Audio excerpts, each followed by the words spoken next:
Uy, Attorney Poa, paano yan? Pinadalhan ka na ng subpina para atenan mo yung impeachment case ni Sara Duterte sa April 14. Huwag na kasi kayong makipagmatigasan. Huwag na kasi kayong magpumilit na maisisave nyo pa ang impeachment kay Sara Duterte. Kitang-kita ang lahat ng reklamo kay Sara Duterte. Hindi lang ang mga nasa HR or House of Representative ang nakakaalam ng mga katarantadahan ni Sara Duterte. Kaming mga mamamayang Pilipino, kahit ang buong mundo, alam kung paano ang mga pagkakasala ni Sara Duterte na iniuugnay sa kanyang impeachment case. Ang mga complaint, ang mga pagbabanta, ang paglustay ng pera, ang pambabalahura sa bayan, ang mga pagmumura, ang mga pambababoy, no? Ang mga fake news at kasinungalingan, ang mga pang-iinsulto. Pasalamat kayo. Ilan pa lang yang isinampang kaso sa kanya.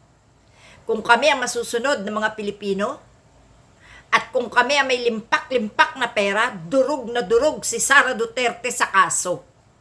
No? Dahil bakit? Hindi lang naman kay Presidente Marcos siya nagkasala eh. Hindi lang naman sa gobyerno eh. Pati sa bansang Pilipinas. Na binaboy niya, na winalanghiya niya. Katulad siya ng kanyang ama. Na pati ang Diyos ay minumura. No? Nakakagigil kaya. Totoo, nakakagigil si Sara Duterte. Kaya ang aming gigil, lumayas na lang siya sa gobyerno namin na binababoy niya. At kahit siya'y ma-impeach, hindi pa rin kami kontento sa impeachment lang.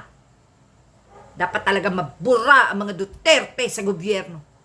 Dahil walang hinangad ang mga yan, kundi ang magpasok ng sindikato, ang magpalago ng droga, ang magnakaw sa kabanang bayan.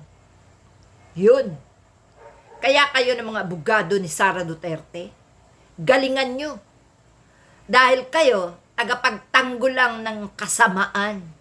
No? Tagapagtanggol kayo ng isang Sara Duterte na naging demonyita sa bayan. No? Samantalang kami,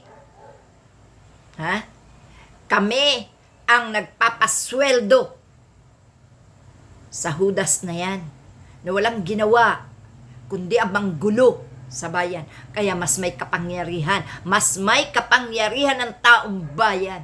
No? Kaya hindi lang impeachment ang nararapat kay Sara Duterte. Itutuloy pa rin ang mga reklamo namin.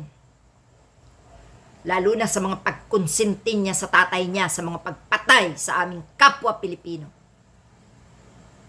Hindi pa tapos ang laban. Hindi pa. Kaya, tama lang. Ilabas niya na lahat ng kwarta niya at gamitin niya sa pagtatanggol sa sarili niya.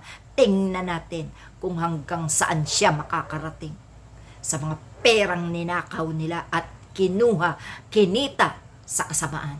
Salamat mga kapatid. Kakagigil lang. Kasi hindi lang dapat impeachment ang parusa sa gagang yan. Dapat talaga wala sa gobyerno ang pangalang Duterte. Lahat ng Duterte.